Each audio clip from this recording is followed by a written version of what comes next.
Bonjour, c'est Dominique. Alors, jour 4 pour notre série des 7 flocons en 7 jours. Alors, la semaine où est-ce qu'on fabrique des flocons de neige. Alors, un tuto par jour et puis si c'est 2 ou 3, dépendamment du nombre de vidéos, vous les avez toutes la même journée. Alors, aujourd'hui, on est rendu au numéro 4. Alors, le dernier, j'avais dit, il est assez facile, mais finalement, il a été assez difficile. Je suis désolée, mais bon, de toute façon, je vais en avoir parlé au dévoilement, finalement, de tous les flocons. Alors, celui-ci, premier qu'il est facile. C'est notre dernier facile. Ensuite, il va nous rester un difficile et puis deux intermédiaires. Ben, difficile, je dis difficile, mais je ne devrais pas dire difficile parce que je ne veux pas éloigner les gens. Alors, je devrais plutôt l'appeler avancé. Mais comme je disais, je recommande quand même si vous ne voulez pas le faire, de le regarder parce que, pour deux raisons. Premièrement, parce que c'est une bonne façon d'apprendre des techniques et puis vous pouvez reproduire des choses à force de regarder des tutos, même si vous ne le réalisez pas. Moi, c'est comme ça que j'ai appris. Alors, vous trouvez à complètement augmenter votre savoir dans toutes sortes de techniques et puis vous êtes capable de réaliser vos propres projets. C'est ce que je fais quand je fais les fleurs qui deviennent mandala. Alors, je commence avec une fleur que j'ai vue sur Pinterest ou quelque chose. Et puis, là, j'augmente. Excusez, j'ai mangé des bleuets tout à l'heure. Alors là, j'augmente avec toutes sortes de techniques de mon choix. Alors, je ne suis pas tuto pour ça. Alors c'est pour ça que je recommande fortement de regarder les vidéos. Et deuxième raison, c'est que, alors j'ai une petite, j'avais dit au tuto numéro 1, je crois, au flocon numéro 1, peut-être 2, mais je crois que c'était 1, que aussitôt que je vais avoir 1000 vues par jour, alors j'additionne les A, B, C de chaque série. Alors 1000 vues par série. Alors si j'atteins ça, à ce moment-là, je vous promets qu'on fait un ange ensemble. Et puis il n'est pas difficile. Alors ce ne sera pas l'ange que j'ai fait, que j'offre en tirage. Alors ça va être plutôt un ange plus facile, mais qui est tout aussi joli. Peut-être pas aussi raffiné, mais très très joli, très très agréable. J'ai pris une image sur Pinterest et puis je vais faire quelques petites modifications, probablement, pour donner un petit peu plus de finesse aux ailes. Je trouve que les ailes sont un petit peu ordinaires. Mais bon, on va y revenir plus tard. Ça, quand j'aurai atteint 1000 vues pour les 7 jours, finalement. Alors, allez voir toutes les vidéos, même si vous ne pensez pas le faire, alors vous pouvez quand même le réaliser. Alors, voilà. Alors, pour en revenir à notre flocon d'aujourd'hui, alors le matériel dont vous avez besoin, alors c'est certain qu'on a besoin des bandes de papier. Alors ici, j'en ai coupé plusieurs. J'ai tout préparé les petits morceaux en avance, mais bon, je vais vous montrer au fur et à mesure pour chaque pièce et chaque élément finalement qui va composer le flocon. Je vais vous dire combien vous avez besoin de bandes et les mesures. Il n'y en a qu'une qui n'est pas la bonne, qui n'est pas la complète de 28 cm. Toutes les autres sont 28 cm, puis on coupe un excédent si on en a. Alors, si vous avez des bandes de 30 cm, pas de problème. Et puis, au pire, vous coupez l'excédent. Et puis, je le dis à chaque fois, moi, j'utilise du papier cartonné 176 grammes ou 65 livres, pour ceux qui sont en livres, au Canada, entre autres. Pour faire, alors, toutes les mesures que vous allez voir sont selon ces papiers-là. C'est du papier plus fin, comme du 160 grammes. Vous devez à ce moment-là changer, peut-être, augmenter peut-être les longueurs pour avoir les mêmes diamètres, finalement. Parce que moi, vu que les plus épais, alors je tourne moins longtemps pour avoir la même chose. Alors, pour celui-ci, le matériel. Alors, lui ici, moi, j'avais déjà essayé de le travailler, j'avais de la difficulté, ça tournait. Je vais me réessayer peut-être, mais pas aujourd'hui. Alors, moi, je vais utiliser alors, un item que j'ai trouvé qui était juste le bon diamètre ici. Alors, j'ai un petit peu moins que 2 cm. Je vous recommande d'avoir pas plus que ça. Alors, je trouve que c'est un peu gros peut-être pour notre projet. Mais si vous avez comme 1.5, c'est parfait. Ou sinon, vous allez à... Attendez un petit peu, je vais vous dire lequel.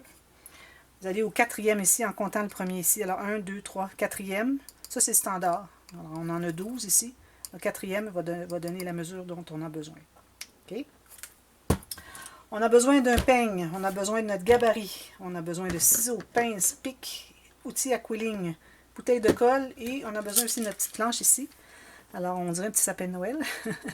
Alors, ici, ce que j'ai fait, alors j'ai mis une tige en bas et puis en haut, au 1, 2, 3, 4, 5, 6e, alors ça se trouve être 5 de plus que lui. J'ai mis une tige là et puis ensuite, je suis descendue en diagonale ici, comme vous voyez le design. Alors ça va être... mais ça va être à déterminer. Je vais en faire un. Probablement, je n'aurai pas le temps de le faire tout de suite dans cette vidéo-ci, probablement dans la partie B, parce que je dois attendre que tout mon flocon soit monté. Ça, c'est la dernière étape. Et puis, je ne suis pas certaine que ça va être la bonne. Alors, je rectifierai à la partie B. OK?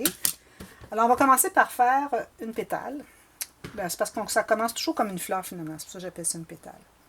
Alors ici, j'ai une bande de 28 cm. Je vais devoir ajouter une petite bande de 10 cm que j'ai ici. Mais il va en avoir un petit peu trop. Alors si vous avez 8 cm, je crois que c'est correct. Il m'en reste 2 cm, je crois, à la fin finalement.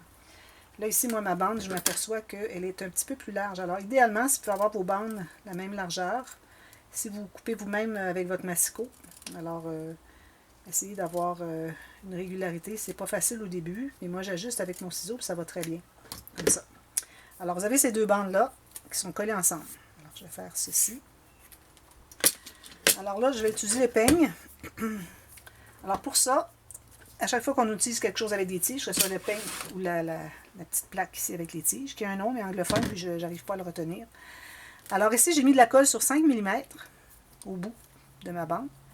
Et puis j'avais arrondi avant, vous avez vu, j'ai arrondi tout ça. Parce qu'on va avoir on ne veut pas avoir des courbes qui plient. On veut vraiment que ça soit arrondi. Alors j'ai mis de la colle sur 5 mm, j'ai plié 1 cm, donc le 5 mm du bout, qui se trouve être maintenant plus le bout, est collé, et puis le bout ici n'est pas collé. OK? Alors là, je vais entrer ici à l'intérieur de ma première dent de mon peigne, au centre idéalement. On va avoir besoin de 11 dents ici. Alors, je peux toujours aller à celle-là, mais bon, idéalement, ici. Alors là, je vais faire le tour derrière. Et puis là, je vais mettre une petite goutte de colle sur le dessus ici. Je vais plier le long de ma tige, ma dent de peigne. Alors, assurez-vous que ça soit bien droit, dans le sens que il a vraiment contourné la dent de peigne, mais on ne va pas les coincer ensemble, les presser ensemble. Okay? Il faut toujours garder l'espace des dents du peigne. Okay? Là, je vais faire le tour de la prochaine, vers l'arrière. Je mets encore une petite goutte de colle sur toujours le même endroit, c'est vis-à-vis la tige du départ. Je vais coller toujours bien à plat ici. Je vais aller faire le tour de la prochaine. Alors, on alterne à gauche, à droite. On fait ça jusqu'à ce qu'on ait plus, jusqu'à ce qu'on ait 11 tiges ou plus du tout de papier finalement. Comme ceci. Je continue. Toujours ma petite goutte de colle. À peine une goutte de colle. C'est juste pour stabiliser. Sinon, ça peut se dérouler. Ceci. Puis quand vous mettez de la colle, il faut toujours idéalement vous assurer que là où vous avez collé, que c'est toujours bien à plat, bien égal ensemble. Alors, je continue. Alors ça, vous allez en faire 6. OK. Bien à plat. Petite goutte de colle ici. Alors là, j'arrive là où est-ce que j'ai ajouté mon petit bout, parce que je voulais aller faire une autre dent de plus chaque côté. Alors, je vais plier ici, comme ça, bien à plat. Puis, je vais tourner le dernier ici. Et puis, pour le dernier, question de ne pas ajouter d'épaisseur pour rien ici, au centre. Alors, je vais mettre la colle avant la moitié. Donc, avant, ça, c'est le centre. Je vais mettre la colle ici. Puis, je vais le coller là. Puis, je vais le couper avant le centre. Parce qu'on doit le tourner, puis le moins d'épaisseur qu'on a, le mieux c'est. Voilà, c'est ce que ça donne. Alors, celui du centre qu'on avait au départ, moi, je l'écrase ici avec mon ongle. OK? On s'assure que ce soit bien droit, bien à plat. Ensuite, on va prendre une autre bande. Donc, vous allez avoir besoin d'une autre 6 bandes. Alors là, on est rendu à 12 bandes pour ce tortillon, plus 6 bandes de 10 cm. Alors là, ce qu'on fait, alors vous allez pincer ici au centre. Avec vos doigts ici, vous allez les rapprocher ici à la pointe. Mais n'écrasez pas, à part celui du bout, vous pouvez l'écraser, mais tous les autres, vous ne les écrasez pas. Il faut les garder ronds. Okay? Alors là, je vais le tenir fermé comme ça. Je vais mettre un peu de colle ici. Je vais ajouter ma bande ici. Alors, j'en enlève un petit bout. Comme ceci. Tout juste sur le bord du départ. Je vais attendre que ça soit bien collé. Je vais faire le tour comme ceci. Puis là, quand vous arrivez de l'autre côté, il faut que vous joigniez les deux pointes bien ensemble. Et je vais mettre un peu de colle ici, juste pour m'assurer que c'est bien stabilisé. Alors là, vous allez faire le tour. Vous voyez, ils sont bien égales. Faites le tour, vous pincez. Vous assurez que vous êtes bien dans la pointe. Puis vous allez coller votre petit bout où est-ce que vous avez mis la colle ici dessous. OK? Puis ici, si vous voulez, ce que vous pouvez faire, c'est que vous pouvez ajuster. Vous voyez, là, il est comme penché vers la droite. Alors, je vais aller avec mon outil à quilling. Je vais aller le rectifier un petit peu plus vers la gauche. Vous voyez, là, il est droit. Alors là, vous allez continuer à tourner tout le tour, comme ça. Alors là, j'ai fait 2 tours, 3 et 4. Alors là, vous vous assurez, vous tenez le centre, puis vous tirez un peu sur la bande, juste pour être certain qu'il n'y a pas d'espace où est-ce que c'est lâche. Là, on va couper juste avant la pointe. Question encore là de ne pas ajouter d'épaisseur à la pointe, pour rien. Puis je colle, voilà. Alors, on a ça, j'en ai fait 5 autres, ça fait 6.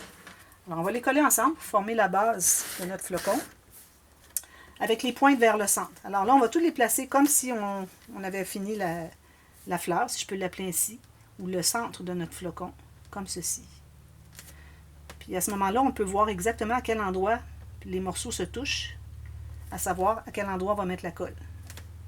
Si vous avez le petit dessin avec 6, c'est-à-dire, c'est pour faire des flocons, 6 des diagonales ou des cercles, quoi que ce soit, vous pouvez vous installer là-dessus pour placer correctement tous vos éléments ici. Okay? Puis vous les collez ensemble. Alors là, ici, je vois que ces deux-là ici se touchent ici. Quand je vais les mettre ensemble comme ça, je vais en mettre aussi ici tout de suite pour coller la prochaine. Puis à chaque fois que vous en collez, vous allez replacer les pétales, si on peut les appeler comme ça, pour que ça soit bien régulier tout le tour. Peut-être qu'ici, je devrais un petit peu tasser. Moi, je ne l'ai pas gardé, ce petit gabarit-là, pour les formes de flocons. Je ne sais pas trop à quoi ça sert. J'aurais dû le garder finalement parce que j'aurais pu m'en servir justement pour quand on a des fleurs à faire ou des pétales ou des flocons de neige comme ça. Alors là, je mets un petit peu de colle à chacun. Puis, avant que ça soit tout séché, je vais aller ajuster. Alors, la façon d'ajuster, premièrement, vous devez presser doivent être pressés toute la même quantité, la même, qu'ils soient à peu près tous égales pour ce qui est de la largeur ici. Et puis, vous les placez pour que quand vous le tournez, que vous voyez toujours la même chose. Il n'y en a pas un qui est plus à gauche ou à droite que l'autre. Celui-là, je trouve qu'il est peut-être un petit peu plus long que les autres. Là. Je ne comprends pas. Peut-être l'en rentrer un petit peu plus loin. Comme ça. Puis ici, on va mettre quelque chose pour cacher. Alors, c'est pas grave si vous ne voyez pas l'étoile ici. Pourvu que quand vous tournez, c'est toujours la même chose. Alors voilà. Alors une fois que c'est fait, vous pouvez toujours aller ajouter une petite goutte de colle si vous n'en avez pas mis beaucoup. Vous voyez que bon, finalement, ça touche un petit peu plus loin que ce que vous avez mis de colle. Peut-être que vous auriez dû en ajouter. Oh, excusez. Alors vous allez en ajouter pour que ça soit un petit peu solide pour qu'on puisse se travailler un peu. Ensuite, alors là, vous allez avoir besoin de 12 bandes comme ceci pour le prochain élément. Alors encore là, je vais faire mon arrondi. Alors là, on va utiliser le petit outil à quilling. On va faire un tortillon, mais pas serré. Alors, c'est pas nécessaire de le serrer, même c'est mieux de ne pas trop le serrer quand on le tourne. Alors, on le laisse lâchement, parce que plus qu'on l'a serré, plus ça va être difficile d'aller le dérouler. Vous déroulez dans le numéro 20, alors ça se trouve être 20 mm ou 2 cm. Alors, vous le déroulez. Alors, vous voyez, moi, je l'ai peut-être fait un peu trop serré. Alors, je vais l'aider à dérouler jusqu'à ce que tout le tour, on touche la bordure du vin. Alors, quand vous voyez que tout le tour, ça touche, alors là, vous allez voir que c'est ici que vous devez coller le bout. Donc, vous allez le prendre délicatement comme ceci. Un petit peu, là. Puis, vous avez vu que c'était là qu'il fallait le coller. Alors, vous allez le coller là. Puis, si vous préférez, vous pouvez mettre la colle pendant qu'il est là. Alors, vous mettez la colle à l'intérieur, vous le pressez un petit peu. Ensuite, vous pouvez prendre dans vos doigts, c'est plus facile. Alors là, ce qu'on fait, alors, on essaie d'avoir les tortillons à peu près le plus régulier possible. Alors, on ne veut pas avoir comme 3 tortillons d'un côté puis un de l'autre. Alors, on essaie d'avoir ça à peu près égal. Alors là, on va presser. Alors, moi, j'ai mon joint en haut. Okay.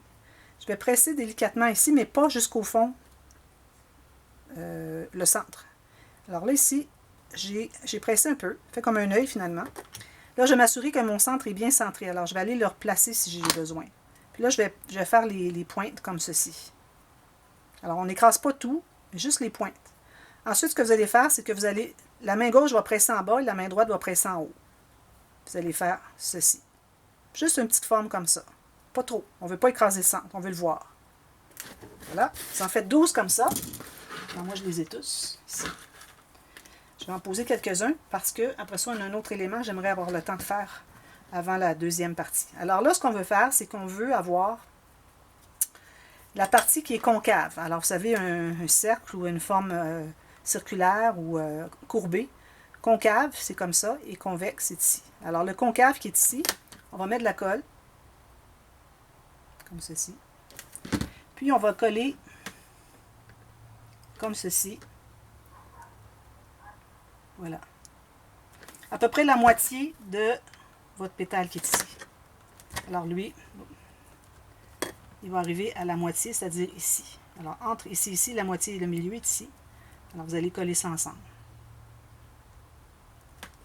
OK. Vous pouvez aller avec votre pince si vous voulez pour l'aider un petit peu. Ensuite, vous allez faire la même chose de l'autre côté comme ça. Alors, encore ici, je mets de la colle sur le côté concave. Puis, je vais aller la poser ici. Comme ça. Moitié. Est-ce que je vais me rendre? Non, je ne me rends pas. C'est peut-être pas tout à fait assez prononcé. Il faut prononcer quand même assez fort le S, sans écraser ça. Alors, les deux ne doivent pas tout à fait se rencontrer. Alors, je mets de la colle ici, je me reprends. Alors, ici, comme ça, comme je disais, la moitié. Même chose pour celle-ci. Alors, si vous voyez que ça se rejoint, c'est loin de se rejoindre, c'est que vous devez prononcer davantage le S. Alors, vous voyez le S? C'est comme un S. Alors, vous pouvez prononcer davantage, un peu comme ça. Et faites attention de ne pas écraser le centre. On voudrait bien le voir parce que c'est joli, puis quelque chose qui nous intéresse à garder. Alors ici, je vais aller entrer à l'intérieur de ma petite loupe ici. J'appelle ça une loupe, c'est en anglais. Excusez. Et puis, je vais faire la même chose ici pour aller coller ensemble. Alors ça ici, ça ne se rejoint pas, c'est correct parce qu'on va avoir quelque chose, une petite boule ici. On va avoir pas une boule, c'est-à-dire un autre élément, celui qu'on va faire à partie B. Alors lui, je trouve qu'il n'est peut-être pas encore assez prononcé. Je vais le prononcer un peu davantage, comme ça. Alors, partie concave ici. Je vais aller le mettre ici, comme ceci. À la moitié de la hauteur de ma pétale, si on peut l'appeler ici. Je vais aller presser pour que ça se tienne bien. Alors, vis-à-vis toujours celui qui est à côté, finalement. Comme ça. Et la prochaine, la même chose. Partie concave ici. Puis, je vais aller le mettre ici. Puis, la moitié. Alors, quand ça va être bien solidifié, quand on va arriver ici pour mettre notre élément, mais ça va être correct parce qu'on va pouvoir vu que ça va être bien collé, on va pouvoir le forcer un petit peu plus. Mais là, pour tout de suite, ce n'est pas suffisamment collé. OK? Alors ça, on va faire ça tout le tour. Alors moi, j'ai tous les autres bouts et lui, je ne l'ai pas bien collé. Hein. Si jamais vous faites ça puis vous ne pouvez pas décoller, tout ce que vous avez à faire, c'est de couper l'excédent ici. OK? Bon, alors on va faire les autres. Et puis ensuite, ce qu'on fait, alors comme je vous disais, ici, vous allez au numéro 4. 1, 2, 3, 4. Moi, j'ai pris plus grand parce que j'ai de la difficulté à tourner. Je trouve que j'ai beau essayer de tirer, serrer, puis ça ne se serre pas. Alors moi, j'ai pris un autre élément ici. Alors, un article de maquillage. Alors, on prend une autre bande encore. On fait l'arrondi. Alors, si vous pouvez avoir, comme je vous dis, 1,5 environ. Moi, j'ai presque 2 cm. C'est un peu gros, je trouve. On va voir. Peut-être que ça va être correct. Alors ici, j'ai fait un tour. J'ai collé. Alors, j'ai tourné un tour. J'ai collé ici. Je m'assure que ce soit assez serré ici. Puis là, je vais faire encore 1, 2, 3 autres tours. Ça fait un total de 4 tours. Puis vous assurez que ce soit quand même assez serré. Parce qu'on ne voudrait pas que les étages se dédoublent quand on va arriver pour l'installer. Alors là, vous avez débuté. Vous voyez ici. Vous allez couper juste avant. Vous allez couper votre papier. Vous allez mettre de la colle. Et puis, le fermer. Bien à plat. Vous voyez, je suis bien à plat ici. Si je ne suis pas à plat ici, c'est pas grave. Voilà, là, il est à plat. Alors ça, ici, ça va se trouver à aller ici. Mais on ne le fera pas tout de suite. Mais j'ai l'impression que le cercle va être correct. Parce que ça va être quand même plus rapproché pour l'élément qu'on va installer ici. Donc, ça va me donner plus d'espace pour mon cercle. Alors ça, vous en faites 6 comme ça. OK? Alors, on ne les posera pas tout de suite, mais vous les faites tout de suite. Alors, moi, j'en ai 6. J'en ai fait 6. Tous pareils. OK? Alors, on met ça de côté. Alors, moi, je vais continuer à installer mes autres tortillons comme ceci. Et puis, je vais préparer mes tortillons. Oh, j'en ai fait 7, finalement. OK. Le prochain, c'est la partie B. Je vous reviens avec ça. Puis, on va le terminer. Ça va être tout. On va avoir 2 parties pour celui-ci qui est un petit flocon facile. Alors, je vous reviens tout de suite. Alors, ne quittez pas et puis on continue. À tantôt. Merci. Bye bye.